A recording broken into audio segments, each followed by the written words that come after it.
मंगल लक्ष्मी के आने वाले ट्रैक में जैसे किसी सोए हुए ज्वालामुखी की सी सांसें सुनाई देने लगी हैं, क्योंकि कहानी एक ऐसे मोड़ पर मुड़ने जा रही है जहां हर रिश्ता, हर भरोसा और हर दुआ की असल परीक्षा शुरू होगी। शुरुआत होती है नील से, जिसने अपनी ही बहन ईशाना को नीचा दिखाने के लिए इतनी घटिया चाल चली कि हवेली की हवा तक शर्मसार हो गई।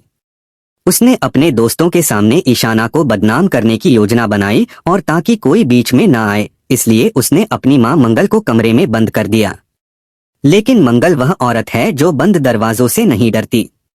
उसने अपनी पूरी ताकत और मां वाली बेचैनी के साथ उस कमरे से बाहर निकलकर नील को पकड़ लिया और उसका गुस्सा उसकी हथेली में जमा होकर बेटे के गाल पर एक तड़पता हुआ थप्पड़ बनकर पड़ा। यह थप्पड़ सिर्फ एक बच्चा सुधारने के लिए नहीं था, यह थप्पड़ उस मां की पुकार था जो टूटते परिवार को दोबारा जोड़ने की आखिरी कोशिश कर रही थी। दूर खड़ी सौम्या यह सब देख रही थी और उसके चेहरे पर वह सुखद परछाई तैर रही थी जो किसी दूसरे के दर्द से मिलने वाली खुशी से जन्म लेती है। उसे लगता था कि मंगल की जिंदगी जितनी उलझेगी उतना ही उसके बदले का खेल आसान होगा, लेकिन किस्मत का खेल कभी किसी का अपना नहीं होता। सौम्या के पेट में पल रही एक नई जिंदगी को लेकर जो खुशी उसके दिल में थी, वही खुशी कुछ ही समय में उसकी बर्बादी बन जाएगी।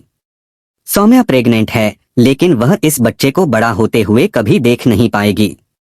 आने वाले एपिसोड में एक ऐसा हादसा होने वाला है जो न केवल सौम्या को बल्कि पूरे कहानी ताने बाने को हिला देगा। खबर है कि सौम्या की मौत होने वाली है, मगर यह मौत एक सामान्य मौत नहीं होगी। यह मौत एक नाटक भी हो सकती है, एक साजिश भी, या फिर एक आखिरी चाल जिस पर सौम्या ने अपनी पूरी जिंदगी दांव पर लगा दी हो। कहानी में दिखाया जाएगा कि सौम्या डिलीवरी के वक्त अपनी अंतिम सांसें छोड़ देगी, हाथ में जन्मा हुआ बच्चा और आंखों में वह न मिटने वाली बेचैनी कि उसका बच्चा उसके बाद किसकी बाहों में पलकर बड़ा होगा। और उसकी आखिरी इच्छा के रूप में यह बच्चा जाएगा मंगल के हाथों में।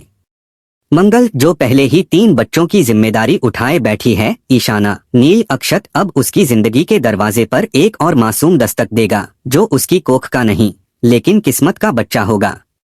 यह बच्चा मंगल को फिर से आदित्य के करीब भी लाएगा, चाहे दोनों चाहें या न चाहें।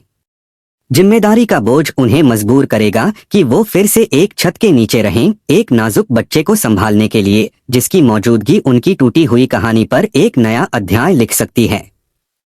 लेकिन सवाल यह है कि सौम्या की मौत असली है या यह सब सिर्फ मंगल के जीवन में नया तूफान लाने के लिए रचा गया भ्रम है।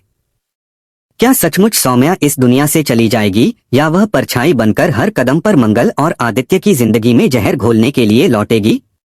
कहानी अब वहां पहुंच चुकी है जहां हर पल एक रहस्य है, हर चेहरा एक मुखौटा और हर मुस्कान एक निशान।